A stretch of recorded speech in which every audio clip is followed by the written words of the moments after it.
drop.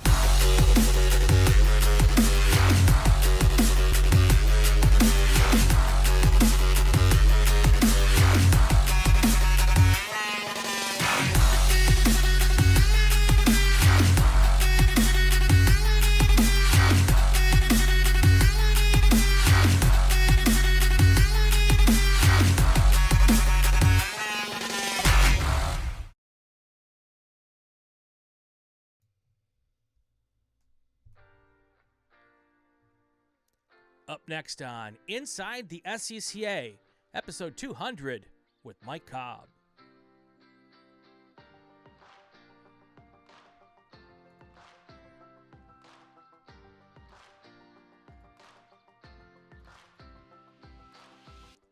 Welcome to episode 200 of Inside the SCCA. I am Brian Bielanski. And once again, after putting a guy in a corner on episode 50 and saying, hey, Mike, it'd be great if you joined me every 50 episodes. It's funny, Mike. I look back at that. I don't typically corner people like that. And I don't know what made me do it on that day. Maybe it's just because you're a good guy and obviously a friend of the show now. But I appreciate it. You've been on episode 50, episode 100, episode 150, and now episode 200. And then we see you at the Runoffs. We see you at the Solo Nationals. You've been on a bunch of little episodes there. So I'm gonna. You might be the Bob Newhart of Inside the SCCA. Greg Ginsburg's usually in the running for that. Oh man! Hey, if I'm running with 5G, I'm running in good or bad company. I'm not sure which. I would say it's mostly good. Mostly good. Anyway, welcome to the show. Thank you, sir. Good to be back. How are things in your off season? Yeah, we were just kind of joking about that off air. I think one of the worst mistakes I made, and I've made a few since joining the club 7 years ago, but I remember my first leadership team meeting, and I was espousing all this where we're going kind of platitude stuff. And my first question for the team is, okay, so we got a lot of work to do. When's the off season? And this was, after a lot of muffled laughter and maybe some not so muffled laughter, they kind of said, oh my God, they've hired an idiot. What I've learned in 7 years, Brian, is there might be a season of less racing, right? But there is no off season, right? And so, and the other thing I didn't really fully understand is there's never no season of racing in Florida, period. Right. So there you go, right?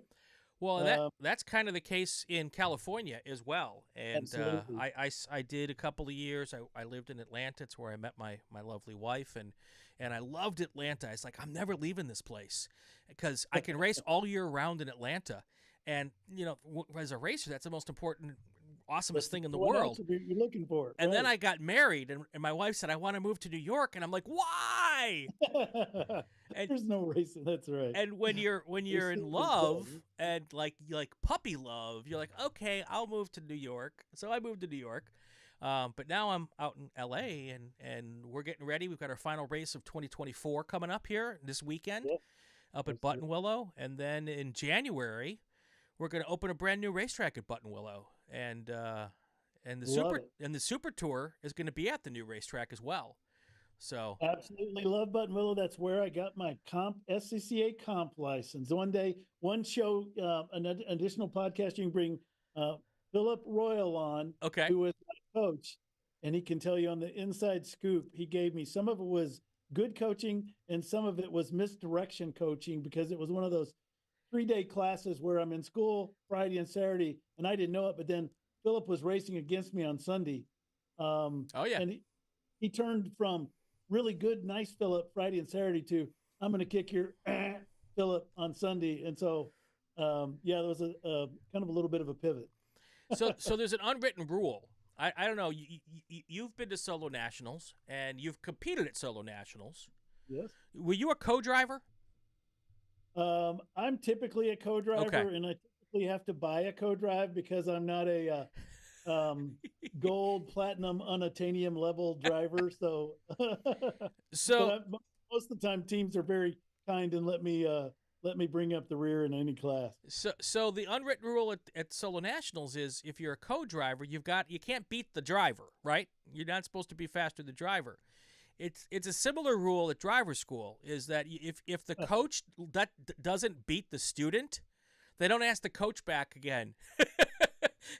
So Philip had to go out and try to beat you. So well, I will let Philip fill you in the blanks on that. But yeah, we're as we sit at, where are we? 11, 13, 24. Yep. It's been I'm not going to mislead you. It's been a challenging year at times, but we've posted a few points on the board along the way as well. So I think we're gonna. Building off your comment around Solo Nationals.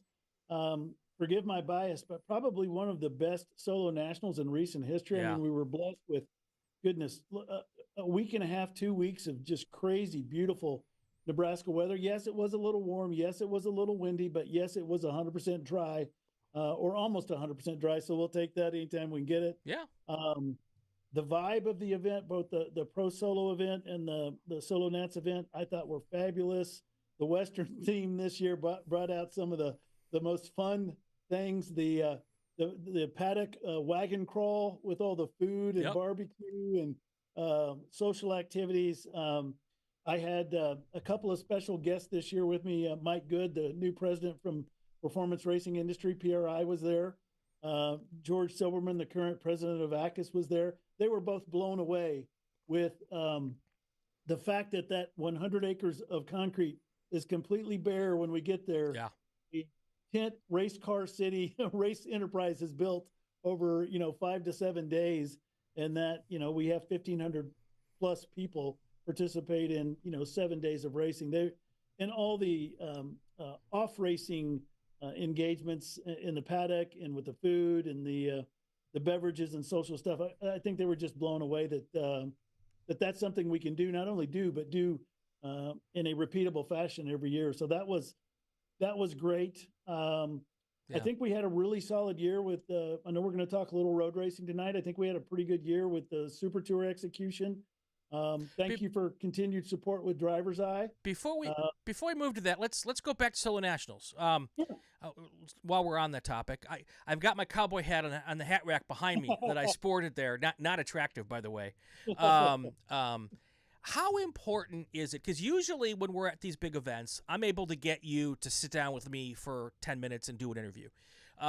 We tried every day at Solo Nationals, and you had somebody, and when I say somebody more important than me, that's almost everybody at Solo Nationals is more important than me. But somebody, you were with people, high-level VIPs, and that. How important is it to be able to bring folks like that to an event that's kind of quirky for some people who are in the motorsports world, an autocross? How important is it to show them into that part of what we do? Yeah, that's a great question, and thank you for teeing that one up. I think it's hugely important. And I ask the team every year for a real job when we go to our national championship events. For some reason, Brian, they don't feel that a good risk reward proposition, so they usually give me a job I can handle. But this year I was, I guess, the VIP steward or chief or whatever the right vernacular is. And, I was fortunate to get PRI down there. It was Mike Good and Tom Deary, both from PRI. For those folks, backing up a step or two, I know we don't hold the Guinness Book of Records, but I'm going to go down swinging saying it is the largest amateur motorsports event by participation in the world. And so when you talk about that, it sounds like hyperbole when I'm talking to folks, and I'm like, just give me a day. Just give me a day. Let me baptize you in the Solo Nationals water. And I think you'll go away going, that is crazy that they can do that. And that is the takeaway that both Mike and George had. George has been there once before. But I think I think that helps them see us in a light that's a little bit different than just being a amateur portal for motorsports. Right. The complexity, the operational complexity, the cars. I mean, it's Solo Nats. I mean, everything from mild to wild. I mean, it's they're just, I think they're not expecting, and they don't really know what to expect, but when they get there, they're not expecting what they see and feel and Right. experience there. So, I mean, I was driving, speaking of co-drives, Jeff Cox let me drive his, I don't know how many horsepower. It's got 750, 850 horsepower. It's a Cam beast. supercharged Mustang, which I drove very poorly. I was just trying not to spin it. It has so much power. Yeah. But everything from that to the A mods to all points in between. And Honda fits. There you go. Honda fits. And to you, sir, be the glory. And so I think them seeing that and seeing how we're an access point for North American motorsports, it helps because that's what PRI, that's the population PRI serves. And around the ACAS table, when I'm sitting there with, when we're sitting there with the John Doonans of IMSA or the folks that run NASCAR, the Mike Heltons, the folks that run USAC, NHRA, IndyCar, all of those folks. I think sometimes it's a little bit harder for them to understand a grid of 1,500 cars versus a grid of 30. Sure. Right. And so walking folks through that experience, I think it builds a lot of cred for the club. It builds a lot of cred for the event. And for partners, it's a fantastic access point for them to see the value they get in terms of exposure to rabid enthusiasts who buy their products, goods, and services. So I love that part of my job. So let's talk for just a second. I don't know that all of our members understand where the SCCA plays in the world of motorsports. The FIA, a lot of people know about because that's the head of Formula One, and they're the worldwide governing body of motorsports. And then every region has its own governing body or its own member organization. And those organizations are part of the FIA. This is kind of like 7 Degrees of Kevin Bacon.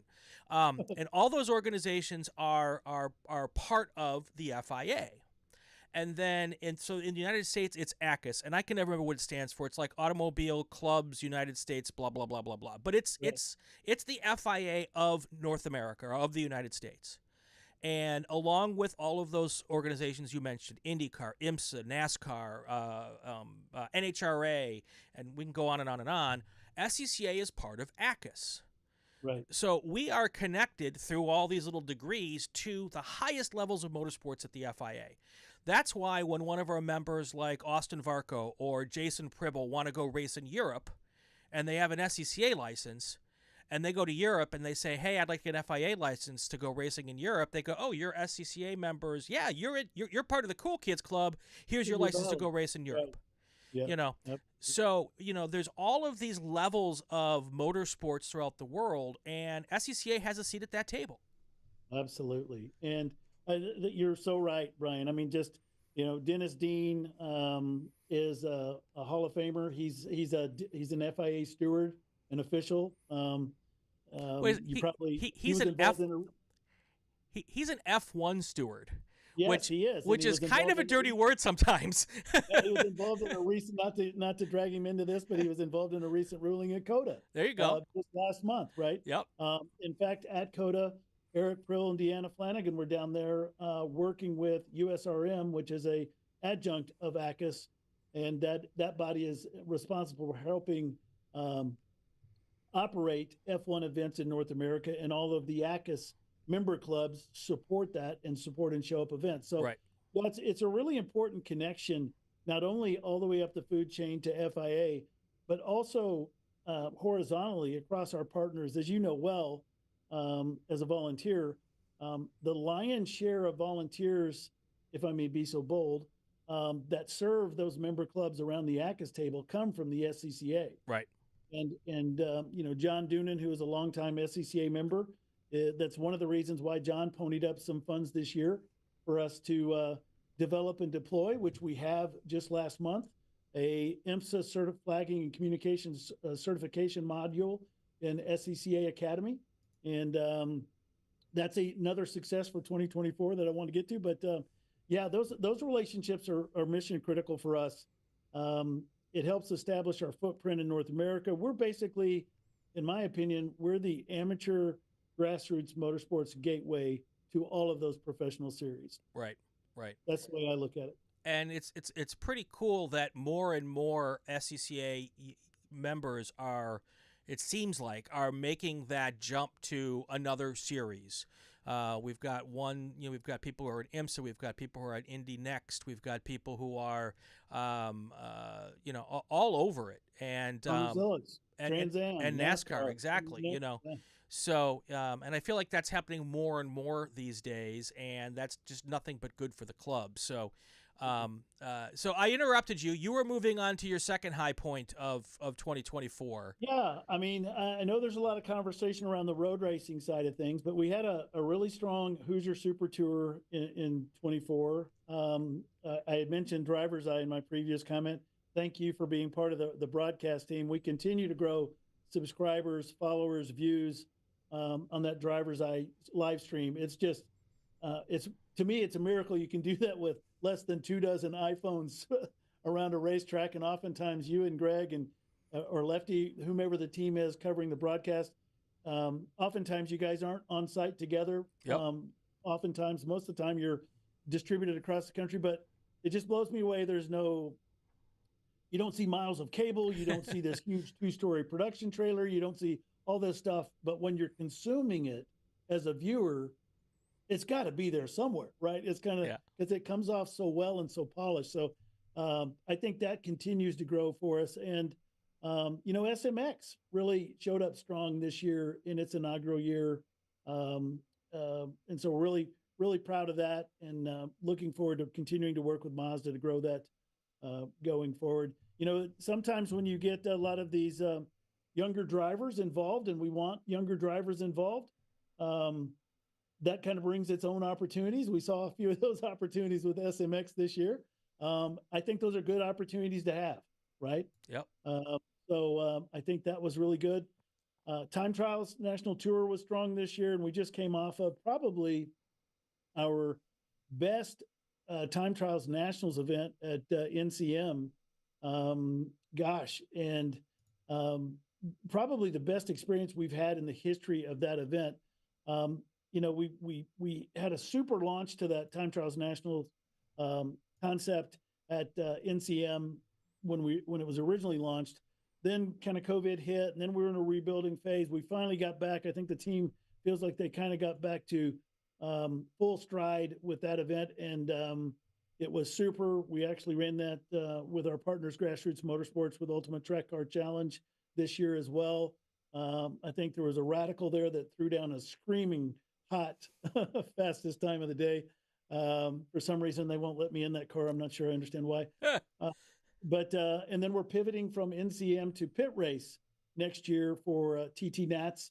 Really excited about that, because that's a fabulous facility. Great support around the Pittsburgh area. I think it's going to draw a larger audience and a different audience. So really excited about that. Also in the win column was we've been working hard to reconnect Rallycross and connect staff with the Rallycross board. That emotional connection, relational connection has been reunited and reconnected, and it's working out well. They had a fabulous event in Holly Tree, Alabama for Rallycross Nationals this year. Blessed with 5 days of beautiful weather down there in Alabama. A lot of dirt was thrown, and a great event there. Continued excellence with Track Night in America. We continue to integrate Track Night into multiple settings, whether that's time trials, road race events, a lot of integrated kind of events where we can kind of fit a track experienced piece in there. And of course, the Track Night team continues to do a fabulous job with that.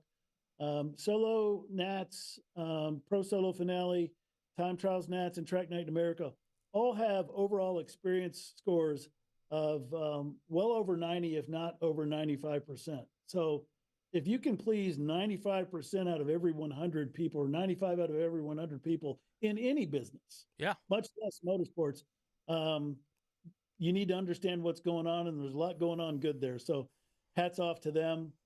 On the process side, I know a lot of folks watching the podcast probably don't care as much about this, but it's critically important. for us to continue scale and serve members at large. Oh, by the way, I checked membership services monitor before I came down here. We're currently just a little north of 68,000 plus full-time weekend members. So using technology more efficiently and more effectively to serve that population is something we've been working on for the last 5 years, something we're going to continue to work on forever. We actually launched, you've heard a lot in the news about TrackRabbit and MSR lately. I don't know if everybody on the podcast is aware that we actually launched registration capability inside our main technology platform called NetForum this year to support all starting line, all time trials tour, all time trials nationals, and all Track Night in America events. So Brian, our small little team here built out some registration functionality and supported over 12,000 entries and over $2 million in registration fees in just 12 months. Wow. So we may be small, but we're agile, we're mean and lean and mighty, or at least we strive to be. So some big wins, I think, in 24, and putting the icing on the cake. We're doing everything in our power to meet membership and budget parameters that are approved by the board by 12/31 of this year. And I'll take a breath now. We're working like hell to stretch to the tape. Yeah. With all of that comes change. Absolutely. And as we all know, whether we're in the SCCA or any other organization, change sometimes comes, almost always comes at a price.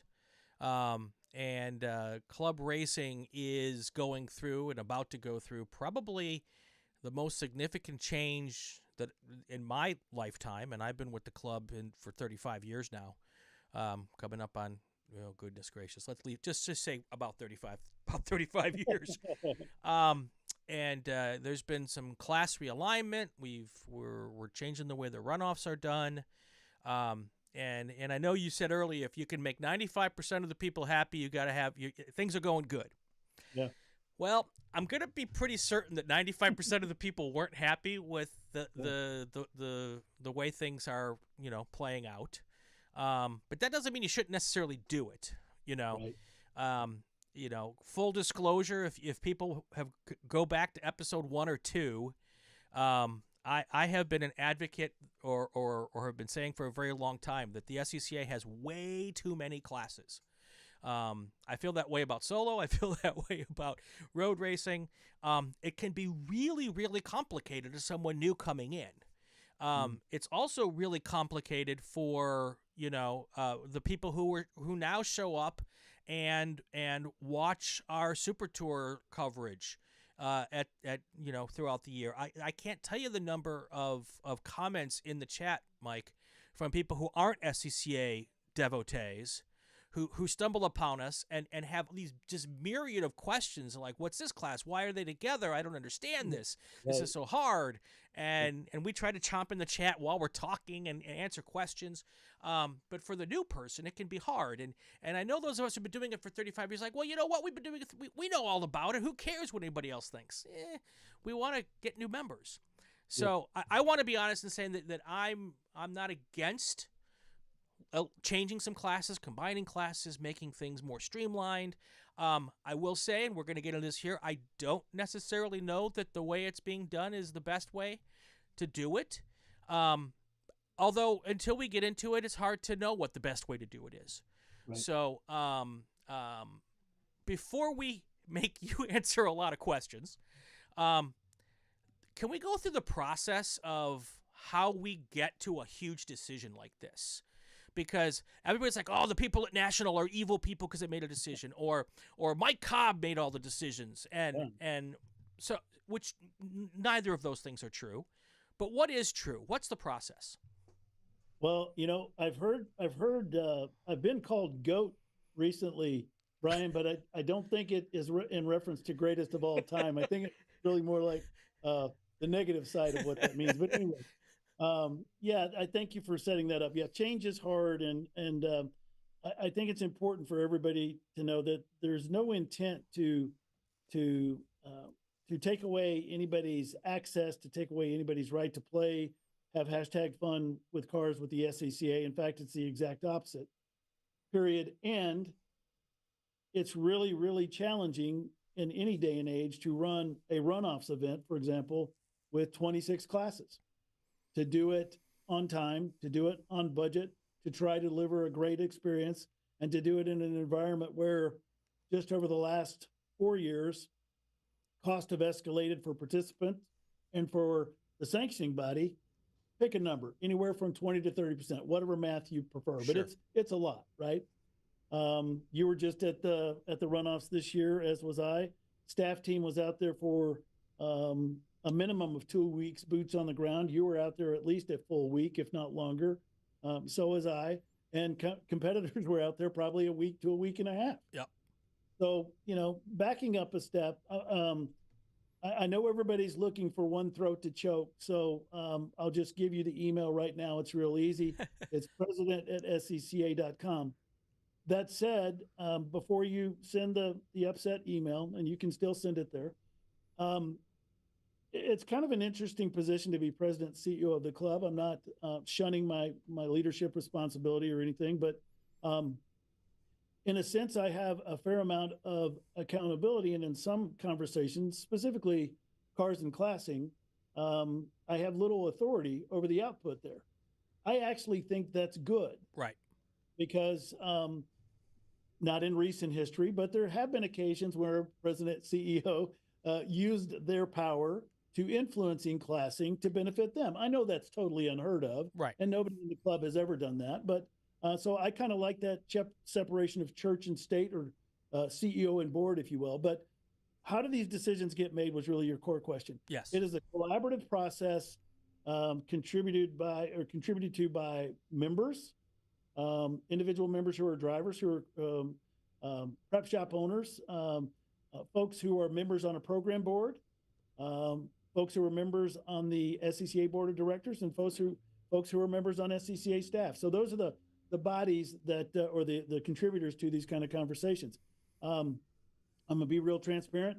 I do not sit in on every program board call there is, because we have so many program boards and so many committees that are a subset of those program boards. There's just not enough of me to go around to those, and I'm not the best qualified to contribute to some of these conversations. So we put the folks who are most qualified in the conversations to help us lead to the outcome. Specific to this conversation, if you go back a couple of steps, I think framework is important. What the team was asked to solve was these three things, and the plan kind of had 3 or 4 points out of it, but to really look at the runoffs experience and try to improve it, to really look at, to work to improve the experience and competition at event majors. And then all of these things are inextricably woven together. As part of that, continue the consideration and support class evolution, right? So those were the big 3 topic sentences of the assignment that those teams have been working on for, probably since dirt was new, but in recent history, the last 18 to 24 months. So I think the plan, the first webinar was probably back in mid-June. Right. And I think the framework of what everybody was solving for was articulated as, hey, we're going to reduce the number of the duration of the runoffs itself to 7 days total. So 3 days of testing, 2 days of quali, and 2 days of racing. Move from 26 run groups to 18 run groups / races. Concurrently adjust the runoffs invitation criteria so that the U.S. Majors Tour is the sole path to runoffs qualification. So no more pro qualification path, no more divisional qualification path. All runoffs qualities come through U.S. Majors Tour. To then also look at Majors and Super Tour class groups to provide the right groups in the right setting across the Majors Tours, while working to relieve some of the stress out of the Super Tour schedules. Again, back to the comment earlier, in some areas we have 250 plus cars. In some Super Tour settings, we have less than 250 cars. Every once in a while, something crazy will happen at the June Sprint. We'll have a runoffs size HST, right, like we did this year.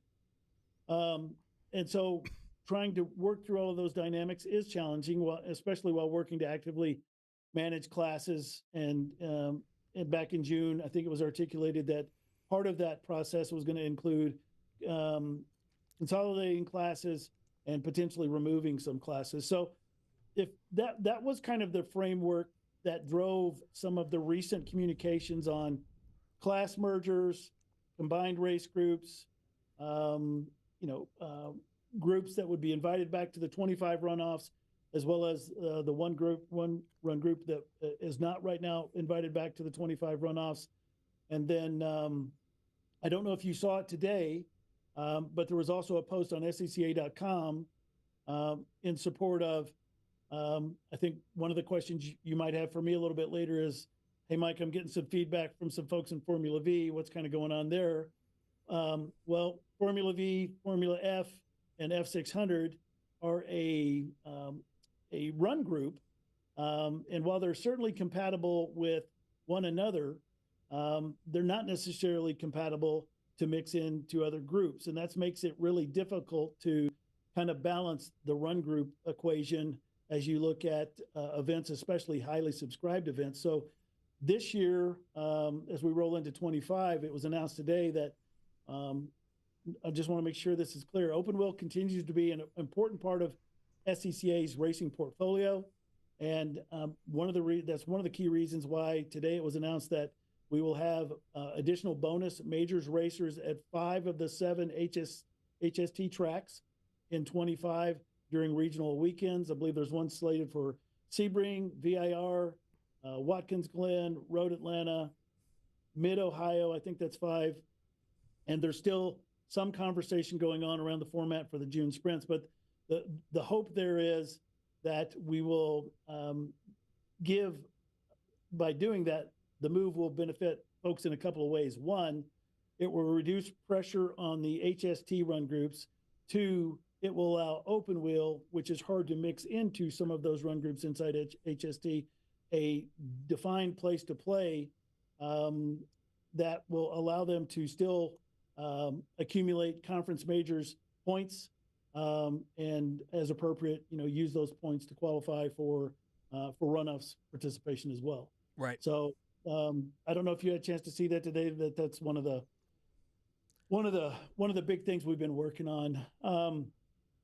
You mentioned inside that. I want to go a little bit deeper inside that, if I may. You mentioned Formula V, and I think one of the things that you had shared with me previously is, hey, that group seems to be pretty vocal, Mike. There's a lot of folks who are vocal, understand that, and appreciate that. Why would you move Formula V out of HSTs, or why is the team thinking that way?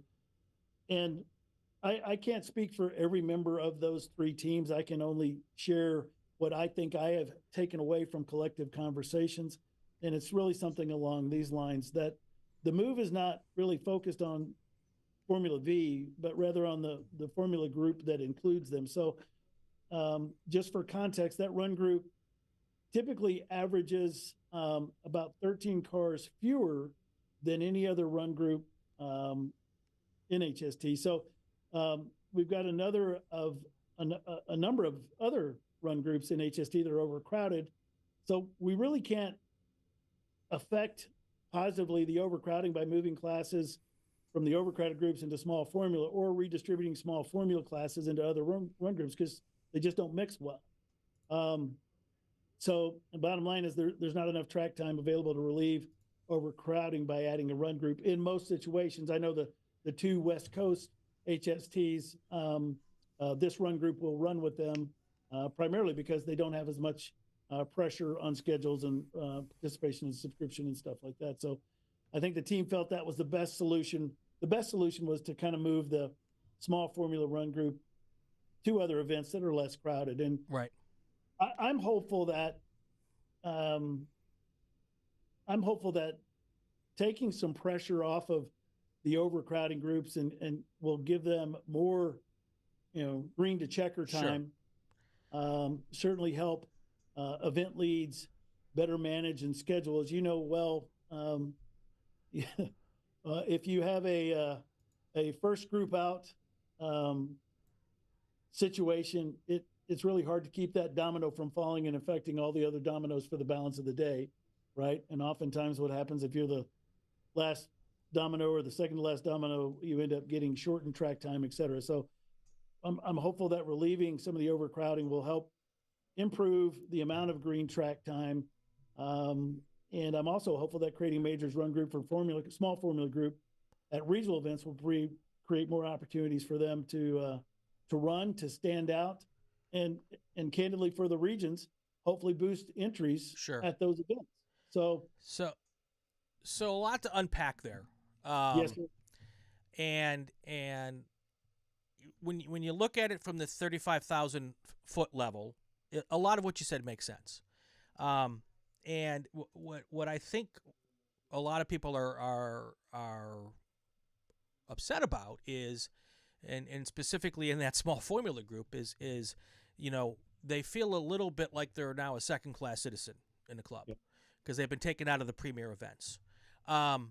I completely understand that thought process, and the other thing I was going to say is what I thought was most impressive from this whole concept, or the end result of the whole concept, is the club was able to pare down to 18 races at the runoffs, with only eliminating the cars from one class, and that would be Formula 600. And I feel for those guys and gals who do the Formula 600. They're wonderful people, very passionate about their cars.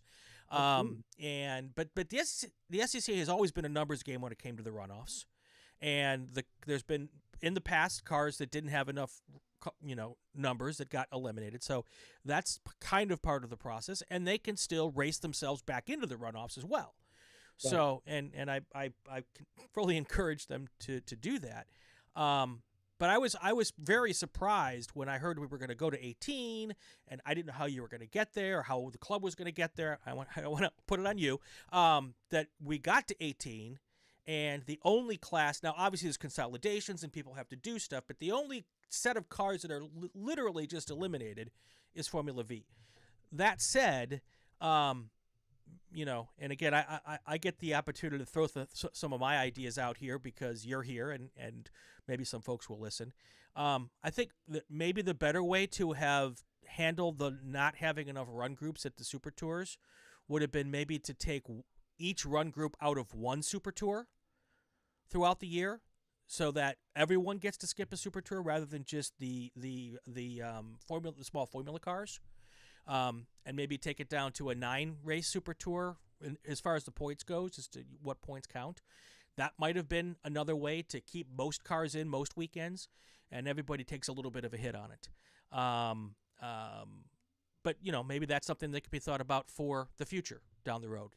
That's everything I've learned about the SCCA. What is here today may not be here tomorrow. So, there's opportunities to reevaluate after a year and look at things. The one thing I have a hard time with, though, is the idea. One of the biggest complaints about the SCCA for years is there's not enough track time on a race weekend. Not enough track time on a race weekend. Nobody ever thinks they have enough track time on a race weekend. But I thought possibly through this process that this would end up with more track time because there'd be less classes, and less classes means there'll be less need for fewer races. So you eliminate a race, and more track time is comes out of that. We're not eliminating any real races at the Super Tours. We're just spreading out the love as far as which classes are. And I think there are positives to that, because you'll have more evenly spaced out race groups, which means maybe more green to checkered. That's the hope. But there's really no more track time for the drivers out of this. And that seems odd to me. Well, I don't know if that's true or false, but I will say that green track time probably has a higher value than track time.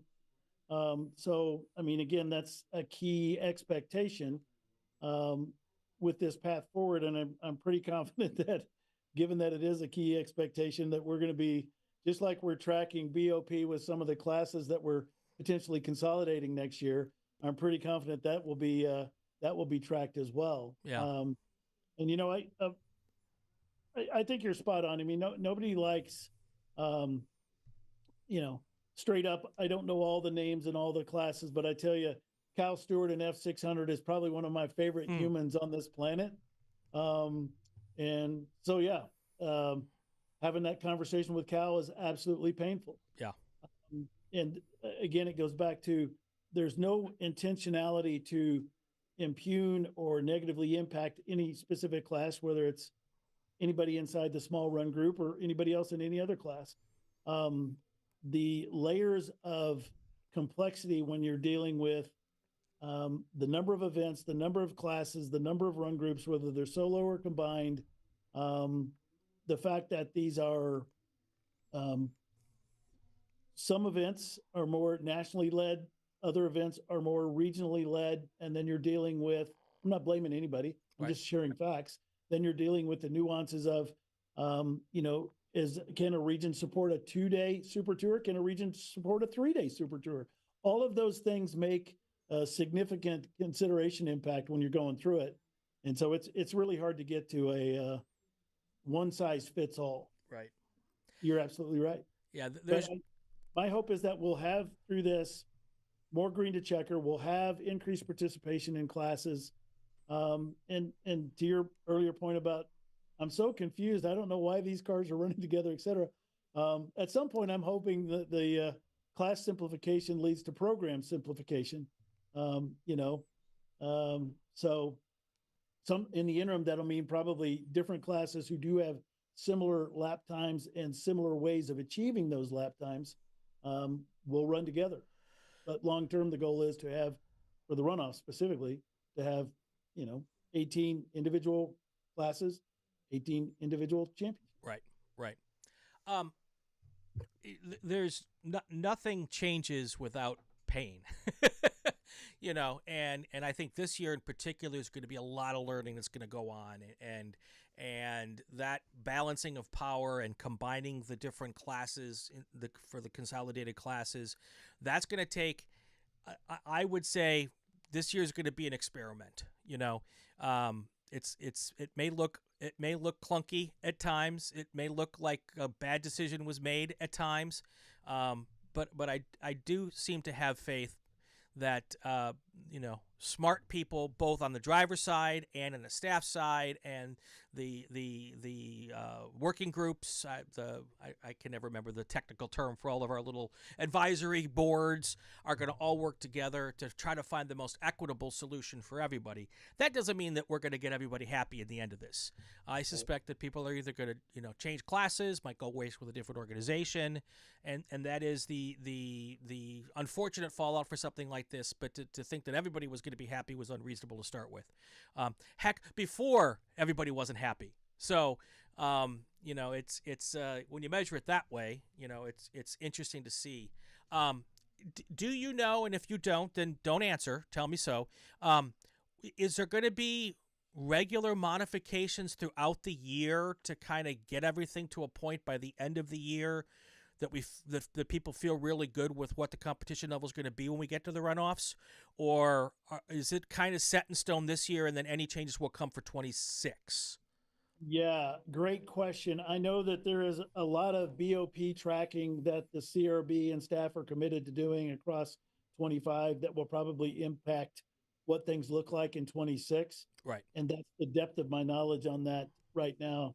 I think if you want a more astute view of that, Brian, I would recommend getting probably John LaRue from the CRB and Right. or Jeff Barrow, a couple of those rascals on your next podcast to help give you a little bit more visibility into that. Yeah. I do feel, though, and correct me if I'm wrong, it's safe to say that what we start with in January of this year probably won't be exactly what we start with in January of next year, right? I think the odds are pretty good on that, sir. Yeah.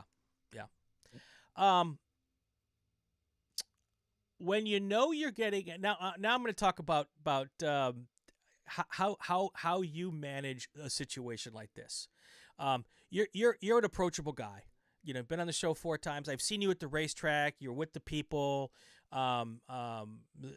If there has to be a face of the SCCA, I think the SCCA has got a pretty good guy doing that job. When this is coming, and I think this was released after the sprints, but before the runoffs, right? Is when this was the announcement was made. Right. So you've got like 2 months knowing that you're going to walk into the runoffs and people are going to see you, and some of them are going to come up and go, "Hey, Mike, that was a great idea, great plan." But a whole bunch of people are going to say, "Hey, Mike, what the WTF is going on?" Right. How do you prepare yourself to go to the runoffs knowing that you are probably going to be cornered and you're going to have some hard conversations? Yeah, no, that's a great question. I mean, I think, let me give a lot of credit out to, it's not just me. The staff who catches a lot of this heat was at the runoffs just like me, Yep. longer. So was, for the most part, I believe all the members of the CRB who contributed to this, as were many, if not, not all the BOD folks, but a significant portion of them. And I know there were a lot of one-on-one conversations, group conversations, and yes, sometimes I'm safer on a corner flagging than I am walking through a grid and or paddock in terms of folks snagging me and providing their input, right? But that's part of the job. Yeah. And I just have always felt, not only here at the SCCA, but in any position where I've had the opportunity to serve and lead, that the best cure for that, sometimes it's the most painful way to get there, but the best cure is just transparency and honesty. And I think, I know some people might hit the snooze button or hang up on me here, but we have tried to work with a high degree of transparency, starting back with, the webinar in June and the follow-up webinar, and trying to put publications out there for folks to read and see and to try to be accessible. I think if you want to destroy trust, the fastest way to do that is to build a castle and put yourself in the top of the tower. That's not who I am. That's not how I lead. It's not how we operate as a club. So I don't know. I don't know any way to roll, Brian, other than to get out there and get with it and be. People ask me, "Mike, why do you work corners?" Yeah. And I'm like, "Well, have you seen me drive? Number one." And risk management has, and so has the board. And they said, "Mike, we prefer you work corners." Number two, Brian, that's how you learn. Yeah. That's how you learn. You're there. I'm there to serve. I'm here to serve this club. I'm here to serve drivers. I'm here to serve volunteers. I'm here to serve you. I'm here to serve staff. I'm here to serve all the above. And you can't serve from an ivory tower. You need to get boots on the ground. You need to get out there in the wild, get feedback. Some of it's going to be good. Some of it's going to be bad. Sometimes you're going to be called a goat and a less than greatest of all time concept. And sometimes they might even call you Mike. Who knows? Yeah. But that's part of the job. And I'm not going to BS you and tell you that I enjoy getting beat up, because nobody likes that. Right. But as long as folks are professional and calm and open to a conversation, I will always have a conversation. Yeah. That's been the goal of this podcast since day one. And, most of our podcasts are happy and fun, and we have a great time. We talk about cars and we talk about all that fun stuff. But sometimes we have to have tough conversations. We had one last week with Danny Stain. Absolutely. And by the way, thank you to everybody who has commented on all of the different places where you could comment. Most of the comments about how amazing Danny is, which is fantastic, and very well warranted. A couple nice things said about me. That's nice too.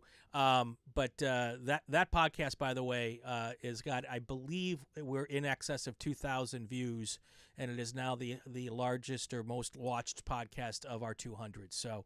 Well, not to blow smoke, sir, but I watched it. It was fabulous.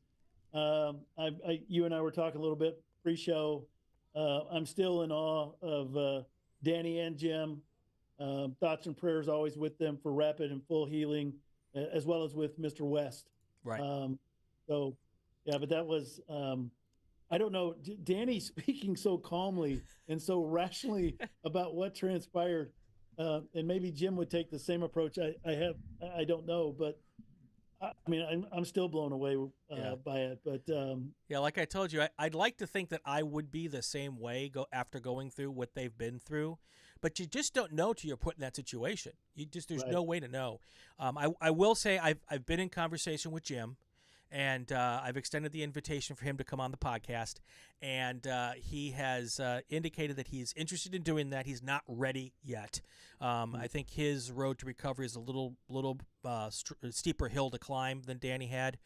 Is having, not to minimize anything Danny's going through, but Jim's doing pretty good. He's going in. I guess he had some other stuff going on, but he's expressed an interest to come on the show. I told him the invitation's open, whether it's next week or next month or next year, when he's ready to talk. Because sometimes people don't want to talk about this either, That's why when I invited him, I said, listen, if you don't want to do this, don't feel compelled to have to do this.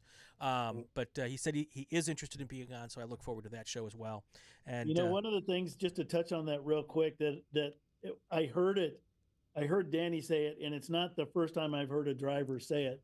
And just backing up a step, I mean, obviously, we love Road America. We love our partners. We love working with the region up there. I mean, we've got all the right team members, all the right talent, all the right assets to have a great event.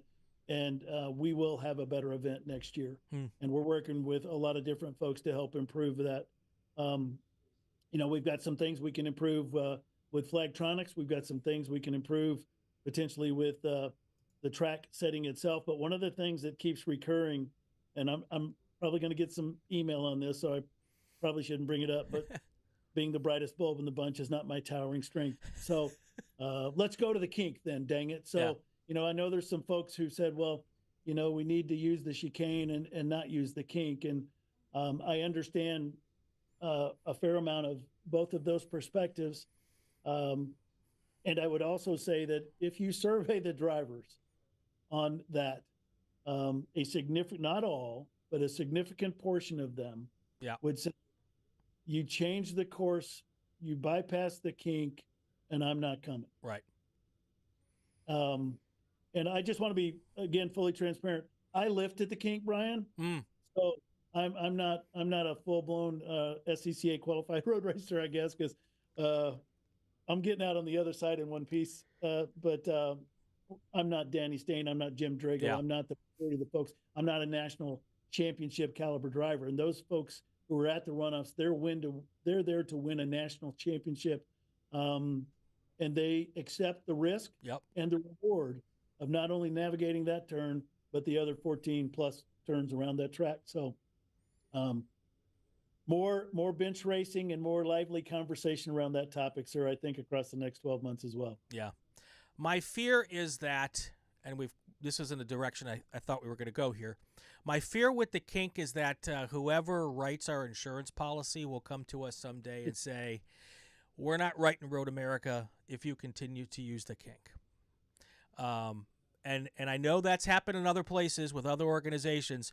There's a reason why Turn 10 is different at Road Atlanta, and I'm stealing from Greg Amy. There's a reason why we don't do there's a kink at Turn 10. There's a reason why there's a bus stop at Watkins Glen. Hell, there's a reason why there's a bus stop at Daytona now called Le Mans Chicane.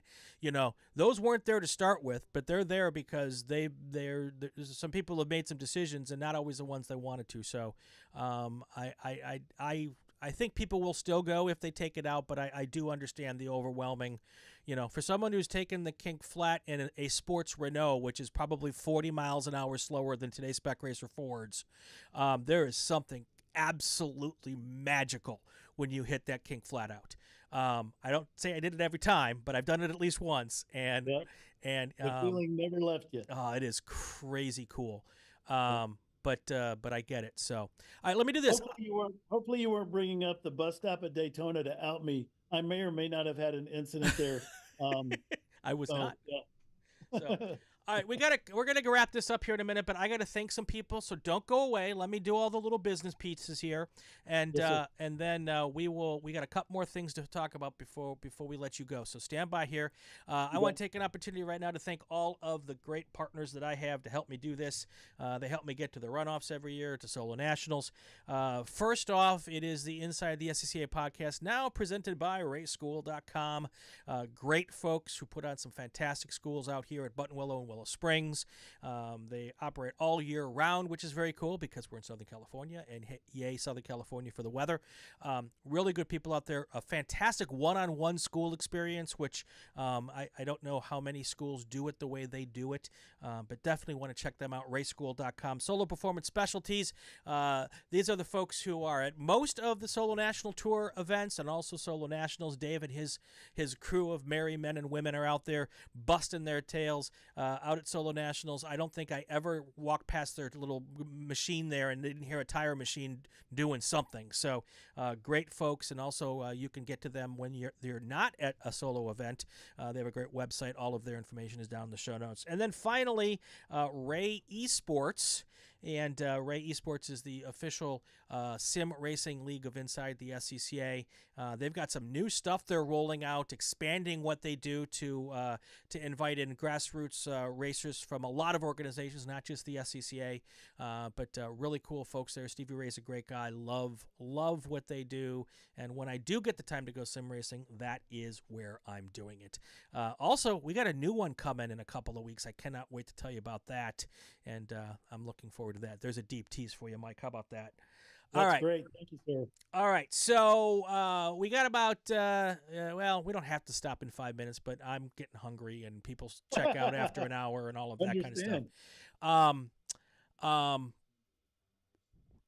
The final question I always ask you is, what are you excited about for 2025? We're going to get to that in a minute.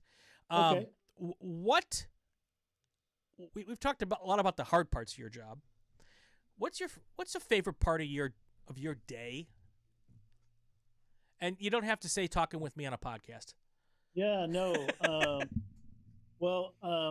I have multiple versions. So I'm in Topeka right now. For those that don't know, I'm a distributed employee. I'm in Topeka every month. I'm also all over the planet supporting SCCA events every month. So it behooves me to be close to a good airport like DFW where I can get everywhere nonstop. So my best part of the day when I'm in Topeka is spending time with the team.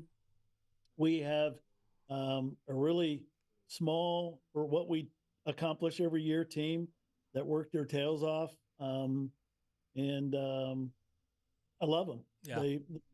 They're dedicated. They're all in. And it's just it's a pleasure and a joy to be part of the team and to serve them. When I'm out in the wild, meeting at an SCCA event, that's where we do business. That's my real office.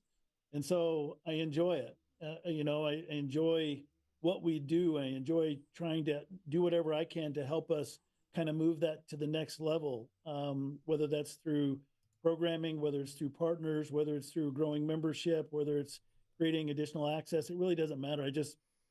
I love doing that. I love representing the SCCA.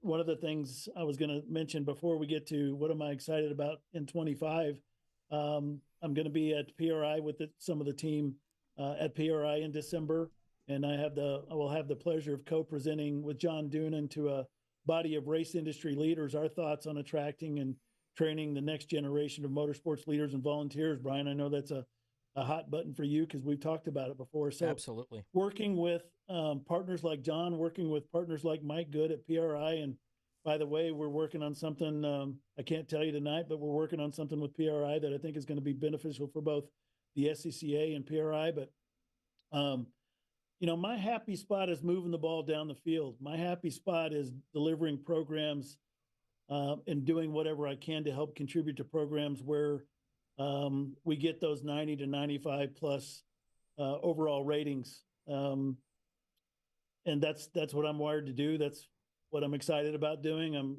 I'm excited about working with, this might sound kind of a contrarian, but based on some of the war stories from my predecessors who maybe have not had the best relationship with the board, I can tell you, I serve a damn good board.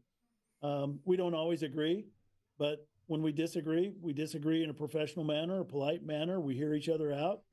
We've got a couple of new board members joining us in December. We've got an election in Area 7 winding down as I speak, so I don't know the outcome of that year, but we've got a couple of folks we'll be adding to the board, and I think they'll be fantastic. And we're going to retire a couple of folks that we're not going to fully retire. We're finding alternative homes for them. Yep. And I really enjoy working with them. I've learned quite a bit from them. So, yeah, I mean, there's a lot that floats my boat around the SCCA. I can only hope that the SCCA is as pleased with me being here as I am with being here. How many years has it been? Well, let's just do it this way. I had brown hair when I started. 7 years ago, sir. Wow. Well, that says something, because I don't know how many SCCA presidents have lasted 7 years. It's the tenure has recent terms has been shorter than that. So, it's 7 years as an accomplishment. So, a couple of quick comments here. Trevor Herman says he'd like to see SCCA trackside talent, I'm guessing he's meaning workers, have a stronger relationship with the SCCA branded groups. Yeah. I guess that would be Trans Am and some of those folks, similar to how SCCA works with the FIA and IMSA. So that's an interesting comment. Brian Straczynski and Trevor echoed themselves in different ways. Brian says, "Viva la kink." So, and Trevor says, "I'm team keep the track the same." Yeah. And Brian just got done doing a Ray Esports sim racing event before he jumped on here. So, Awesome. Good stuff there. Before we get to what you're excited for in 2025, I almost forgot. We need to talk about the convention for just a minute. Yes, please do, because I think you're throwing us a prop here when we get to convention time. Another full virtual convention this year. You bet. Another supporting the divisions for having their mini cons, which was the system that was used last year. I hear that was pretty successful. Really well. To give us a little bit about what we're going to see this year at the convention, the theme is... The theme is invite. Yes. Right? So we're all apostles. We can all invite by our action, by our behavior, others to participate with us in some hashtag fun with cars, starting with me. So yeah, that's going to be the theme. It's January 16th through the 24th. Yep. And Abby Shear and Chris are taking the lead on that, but we will have program overviews for, all programs. We'll probably have some updates. I know all program boards have rule deadlines to the BOD for review and approval in our December board meeting. So we'll have a lot of that content that we could roll into this. So really looking forward to that, and following it up with the division meetings, which right now I think we have a total of 6 dates across January through early March, one of which is virtual, but Southeast, Rocky Mountain, Midwest, Northeast, Great Lakes, and Central. I don't think I've missed any, but excited about that. And Brian, you nailed it. What we've done since COVID, what we've tried to, and listen, I know everybody, I love being one-on-one. Right. So there's no replacement for being one-on-one. So I'm not going to try to snow job you and tell you that a virtual replaces one-on-one, because it doesn't fully. But what I do think works quite well for us, we get a much broader reach at much lower expense with doing the virtual. And then when we follow it up with the one-on-one with the division dates, right, it's a pretty good combination. And it's a great way for us to get good feedback, good conversation from boots on the ground, from all of our division and the region leaders. And we make a pretty big investment from a staff standpoint to try to get as many people out to those as possible, albeit every one of them. Nice. And so, really excited about that coming up. And I think you're actually got a hand in maybe doing a podcast to support the convention this year, don't you, sir? So we got a couple things I can talk about. We'll do a preview podcast. I think it's going to be Abby is going to join us. One, because she's just really cool to have on the podcast. Awesome. And two, she is the brains behind, one of the brains behind the convention. Chris Robbins is one of the other ones, but I have Chris on too often. I'm tired of talking to Chris. And I say that with all the love and affection possible. Understood. So I think Abby's going to hop on and do a podcast probably early December to talk about what's, a bigger overview of what's coming up. I'm also going to do some short vignettes for the convention, basically talking about, in the spirit of invite, how people found us. little 5-minute pieces on and maybe do 15 or 20 of them. So if you want to be part of that, I'm going to publish an email address. You can hit me up on the Facebook and let me know that you're interested, and we'll get you scheduled in. It'll be just kind of like this, just a one-on-one, and we're going to put those out throughout the convention. And then I'm going to be hosting during my regular Wednesday night podcast time as part of the convention. We're going to do a special convention podcast. It'll be live. And what we're going to do is we're going to invite 3 or 4 people. It's going to be Ask Us Anything. How people ask me anything. We're going to solicit, because the one cool thing, my superpower is finding answers to other people's questions. Yep. So I'm going to, through the same process, give people, tell me what you want answered, and I will go find the proper people to have on that podcast to answer those questions. That's awesome. So it'll be 3 or 4 questions, because we'll go either like 15 or 20 minutes on each question. And then we might sprinkle in some live questions from the people watching at home, if we can find a way to do that. So that will be my convention session this year. It'll be, I think, my 4th year being part of the convention. And awesome. I love it. And real quick, back to the virtuality of the convention. Before the convention was virtual, I never went, never thought about it, never considered it. Right. For a couple reasons. One, I thought it was just for like the regional execs and the board members, so they could learn what's going on, and I didn't really think there was anything for Joe Beercan, SCCA member.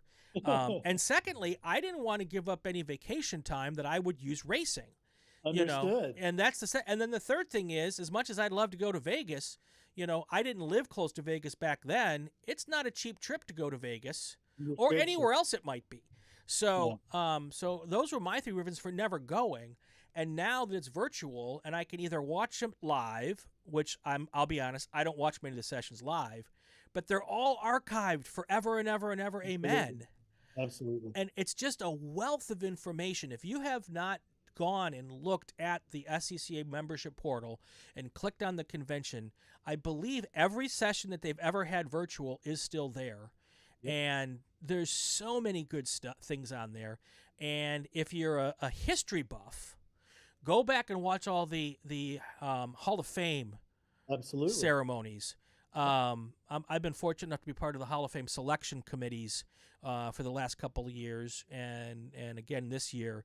And we take that job very, very seriously, trying to find the best people to be on the Hall of Fame. And we don't have room for a lot of fantastic people every year. But the work that goes into it it's a lot of work. There's probably about 25 of us who work for 2 or 3 or 4 months to get those things, and then it turns out to be a great show at the convention. And we got a great group going in 25 too. We can't tell everybody yet because I haven't been able to contact everybody or their estate, but some great ones going in 25.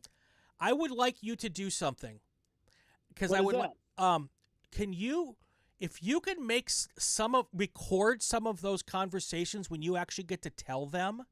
Because one of the coolest things is when they get, when someone's inducted into the National Football Hall of Fame and they've got the camera there when the guy picks up the phone to find out, and the family's going crazy and they're bawling. It would be great to get at least 1 or 2 of those conversations. I will take that on, sir. Now you're dealing with .cobb here, so I'm not sure my technology will be up to your standards, BB, but I will do my best, sir. I have low standards. When it comes to that stuff, but yeah, so I'm real excited about another convention and being part of it, and awesome. It'll be a good time. We'll have a lot. Free. It's free, and you can start signing up. I think and registration date is 12/2. Nice. So we're ready to rock, and you were well informed, sir. To start with, Abby. Yes. She inspects what she expects, which means she runs a tight ship when it comes to national convention. I'm sure. And she's absolutely phenomenal. All right, Mr. Cobb, here comes the final question. Yes, sir. What are you most excited about looking ahead to 2025? Oh, man, a lot. I think we've got, even though I kind of bragged on solo nats and time trials and track night and some other things, I think we still got upside with all of those programs.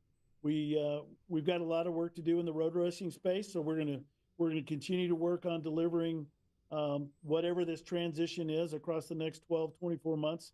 at all levels, Super Tour and the bonus majors and the runoffs, anything that we can affect as a team and as national staff. A couple of subsets inside that. A lot of positive growth inside SMX. So I want to keep working with Mazda and our partners there. Club spec, if I failed to mention that, forgive me, with the 197 Mustang and the NC Miata on the solo side of things, really had a phenomenal showing at Solo Nats this year. Brian, I don't know, maybe you got to drive one of them over on the Test and Tune course this year, but I got to drive the first one. Oh, there you go. All right. Before they ever hit the track. So I did not get to drive them at Solo Nationals, but really cool cars. There's a rumor that the SCCA in Topeka has one housed, and for some reason, Mr. Cobb doesn't have the key to that where it's locked up. But anyway, probably a reason for that. One thing that I'm really excited about, just got some press today vis-a-vis our partner at Grassroots Motorsports that's being led by John Krolowitz as part of our road racing initiative. There's an article GRM just posted today. I think the headline is something tied to "Want to go wheel to wheel racing?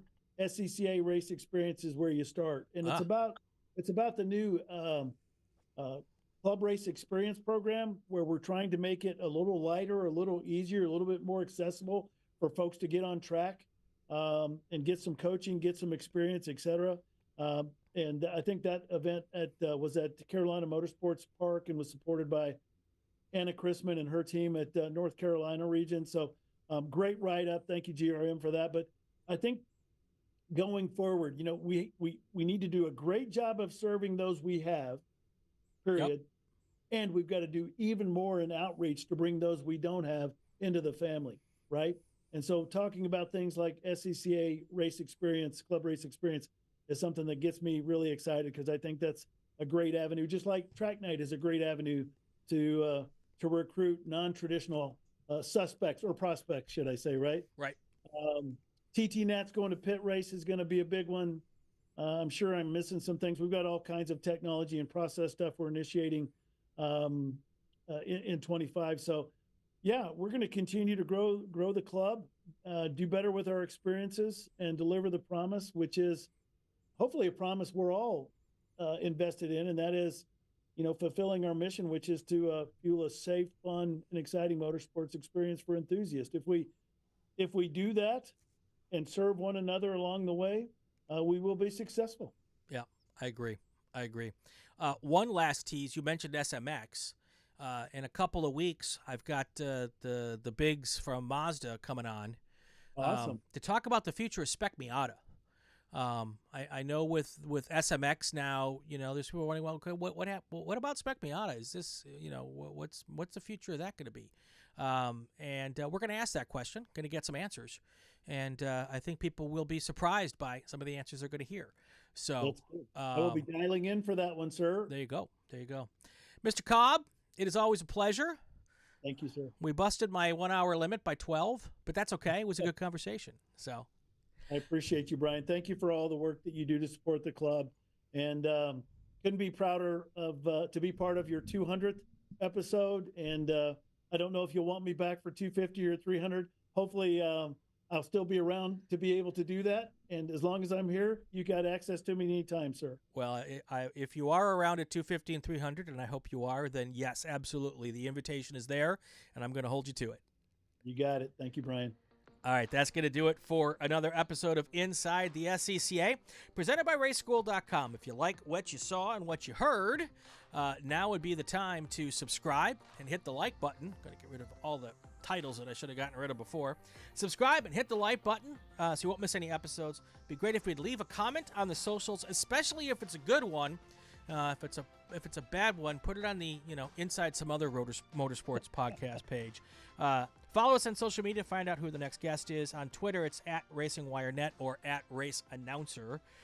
A new Inside the SCCA every week. I am Brian Bielanski. Have yourself a great weekend. Have fun and go play with cars. I'm Dorsey Schrader, and when I'm on my way to a race, I'll listen to the SCCA podcast, Inside the Short Bus.